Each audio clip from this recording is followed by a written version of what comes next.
Tonight, Democrat leadership has reached an all-time low as New York City is rolling out the red carpet with a lavish taxpayer-funded glamping experience for illegals invading the United States. The mayor of New York and other city officials would rather get rid of the city's rats, probably to make room for more migrants.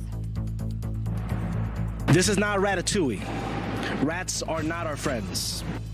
Plus, days after a viral video surfaced of AOC being heckled by college students, another video has surfaced of the Congresswoman being protested, this time with some cringe dance moves that looks more like vertigo than rhythm. AOC's challenger Tina Forte joins us live to explain why Miss AOC is a big chicken. But first, Joe Biden is starting to forget his own political agenda. Will that spell doom for Democrats? We'll discuss. Join me, Jenn Pellegrino, for those stories and more. America, your Prime News starts now.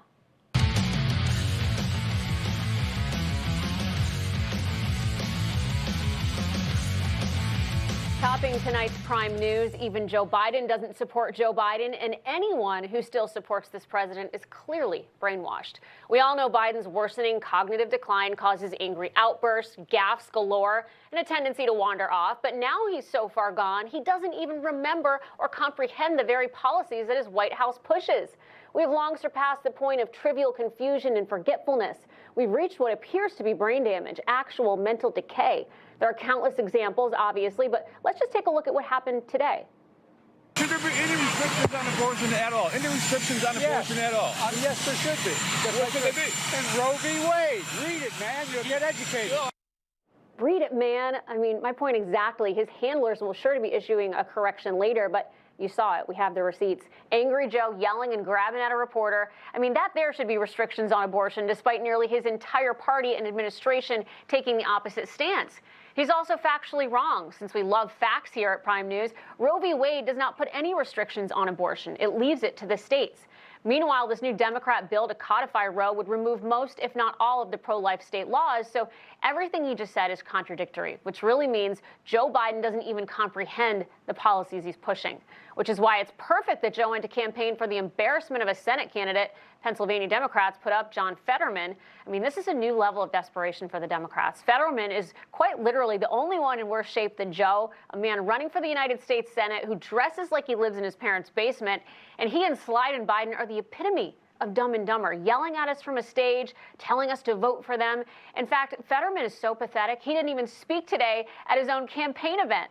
They let Joe do all the talking. Imagine that. And when you resort to Joe as your spokesman, I mean, you've really hit rock bottom.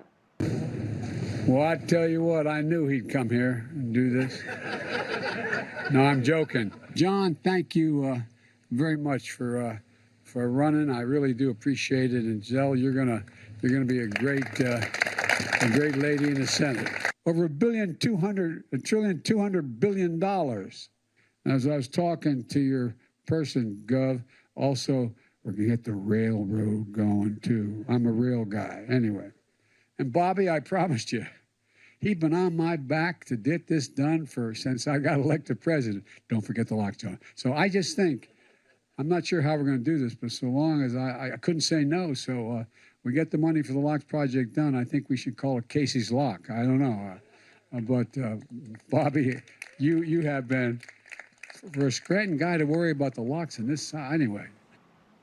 Anyway, can anybody translate that? I have no idea what he was trying to say. Well, we're just 19 days from the midterms, and pro-criminal John Fetterman, he's trying to play damage control after a damaging interview on a Democrat-friendly network, one that could cost him the race. And it's why he's one of the very, very few Democrats who actually agreed to let Joe Biden campaign with him. Democrats are distancing from Joe like he is the plague, but don't tell Joe that. It just makes him angry.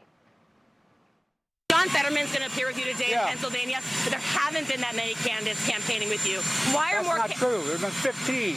Count, kid, count. Okay, and are there going to be even more? Yeah. To his defense, I think he thought the reporter was talking about ice cream cones. So you see, it's clear now that the radical policies that the administration is pushing, they're not Joe Biden policies. He's just the spaced out stand-in for his more evil puppet masters who want to keep power forever.